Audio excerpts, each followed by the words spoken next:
రాజు గారు డెట్రాయిట్ నుండి. నమస్తే అండి. నమస్తే అండి. ఒక 2 క్వశ్చన్స్ ఉన్నాయండి. అడగండి.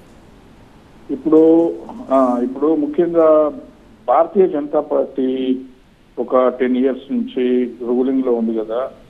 మీరు ఇదివరకు కరప్షన్ ఛార్జెస్ ఫాస్టర్ డిస్పోజల్ కోసం ఫాస్ట్ ట్రాక్ కోర్టులు పెడతామని చెప్పారు. కానీ ఇంతవరకు ఫాస్ట్ ట్రాక్ కోర్టులు పెట్టి ఈ రాజకీయ నాయకుల పైన, పార్లమెంట్ సభ్యుల పైన ఉన్నటువంటి కరప్షన్ ఛార్జెస్ కోసము ఎలాంటి ఇది చేయలేదండి. ఎందుకంటే మోడీ గారు స్పీచ్లు బాగా చెప్తారు, అంటే అవినీతి గురించి, అవినీతిని నిర్మూలిస్తా అంటారు, కానీ చర్యలేమీ ఉండవు, ఎలాంటి చర్యలు ఉండవు. అంటే మీకు పార్లమెంటులో సపోర్ట్ చేస్తేనేమో వాళ్ళపైన చర్యలు ఉండవు, మీకు వ్యతిరేకంగా ఉంటే మాత్రం వాళ్ళపైన మాత్రమే, ఆ పార్టీల పైన మాత్రమే చర్యలు తీసుకుంటారా? ఎందుకంటే మీరు ఇప్పుడు అంటే వ్యవస్థలను ఈ రకంగా దుర్వినియోగం చేసుకోవడం. ఇప్పుడు ఫర్ ఎగ్జాంపుల్ తీసుకుంటే మీకు పక్క రాష్ట్రంలో జగన్మోహన్ రెడ్డి 10 సంవత్సరాల నుంచి బెయిల్ పైన ఉన్నాడు. అంటే ఆర్థిక నేరాలు చేసి అంత పెద్ద మనీ లాండరింగ్ కేసులు, 64 సూట్ కేసు కంపెనీలు పెట్టుకొని దేశం మీద ఆ రకంగా 10 సంవత్సరాల నుంచి బెయిల్ మీద తిరుగుతుంటే అంటే అది న్యాయ వ్యవస్థకు, దేశానికి అవమానం కాదా? అంటే కోర్టులోను సుప్రీంకోర్టు అడిగింది, జగన్మోహన్ రెడ్డి కేసులు ట్రయల్కి ఎందుకు రావడం లేదు అని సుప్రీంకోర్టు సిబిఐని అడిగింది. సిబిఐ పనిచేయదు. మరి మీరు మోడీ గారు అంటే చాలా మంచి పేరు, అదే ఇది అంటారు, కానీ ఆయన కూడా కాస్త ఏదో డబల్ గేమ్ ఆడుతున్నట్టుగా అనిపిస్తుంది మాకు. అంటే మీకు నచ్చితే ఒక రకంగా భారతీయ జనతా పార్టీకి పార్లమెంటులో సపోర్ట్ చేస్తే వాళ్ళని మీరు అసలు టచ్ చేయరు, వాళ్ళను నేరస్తులైనా దొంగలైనా వాళ్ళని కాపాడుతూ ఉంటారు, అవునా కాదా? 2 ప్రశ్నలండి. ఒకటి, రాజకీయ నాయకుల మీద ఉన్నటువంటి నేరారోపణల మీద ఫాస్ట్ ట్రాక్ కోర్టులు ఏర్పాటు చేసి శిక్షలు ఖరారయ్యే విధంగా మోదీ గారు ప్రయత్నం చేస్తే బాగుంటుందని మొదటి. రెండవ ప్రశ్న మీరు ఏమడిగారు అంటే, భారతీయ జనతా పార్టీకి అనుకూలంగా ఉన్నటువంటి వ్యక్తుల మీద చర్యలు లేవు, భారతీయ జనతా పార్టీకి వ్యతిరేకంగా ఉన్నటువంటి వ్యక్తుల మీద చర్యలు తీసుకుంటున్నారు అనేది రెండవది.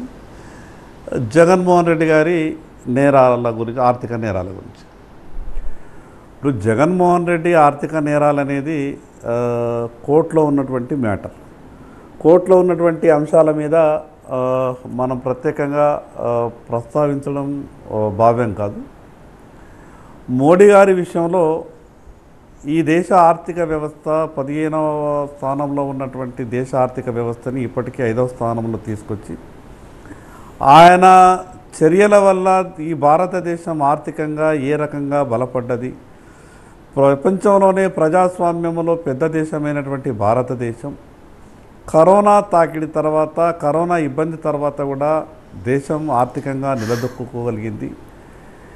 ఇప్పటికీ 5వ స్థానంలో ఉన్నటువంటి ప్రపంచంలో ఉన్నటువంటి దేశం యొక్క ఆర్థిక వ్యవస్థ అతి తక్కువ సమయంలో 3వసారి మోదీ గారు ప్రధానమంత్రి అయిన తర్వాత 3వ ఆర్థిక శక్తిగా ప్రపంచంలో ఎదగడానికి అన్ని రకాలుగా చర్యలు తీసుకుంటున్నారని ప్రపంచ ఆర్థిక శాస్త్రవేత్తలు కూడా ఇప్పటికే అనేక సందర్భాల్లో చెప్పింటారు. మీరు అన్నది ఇంకొక విషయం, రాజకీయ నాయకుల మీద నేరారోపణలు జరిగినప్పుడు ఫాస్ట్ ట్రాక్ కోర్టు ఉంటే బాగుంటుంది, వాళ్ళ మీద చర్యలు తీసుకుంటే బాగుంటుంది, మోదీ గారు అన్నటువంటి మాటలు నిలుపుకోవాలని చెప్పారు. తప్పకుండా 2024 తర్వాత ఈ 3వసారి ప్రధానమంత్రిగా మోడీ గారు ప్రమాణ స్వీకారం చేసిన తర్వాత చాలా మార్పులు రాబోతూ ఉన్నాయి. తప్పకుండా మళ్ళీ మనం ఒకసారి కలుస్తాం.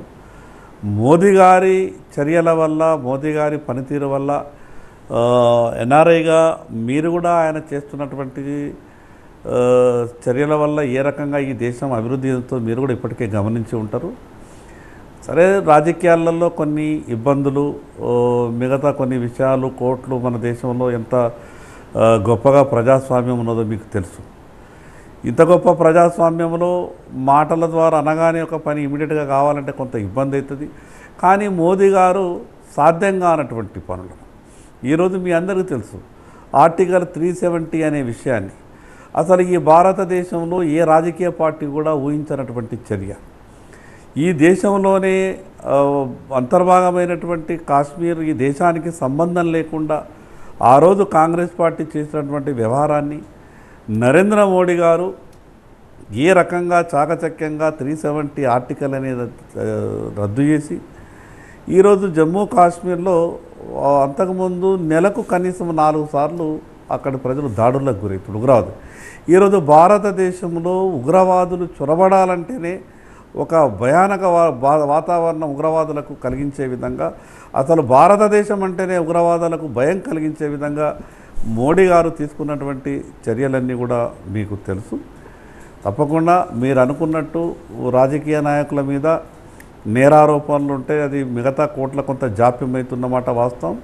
రాజకీయ నాయకులే కాదు, నేరారోపణలు ఉన్నటువంటి ఏ వ్యక్తికైనా సరే కోర్టుల నుంచి తొందరగా తీర్పులు వెలువడే విధంగా దేశం మొత్తం మీద కూడా చర్యలు రావాలా.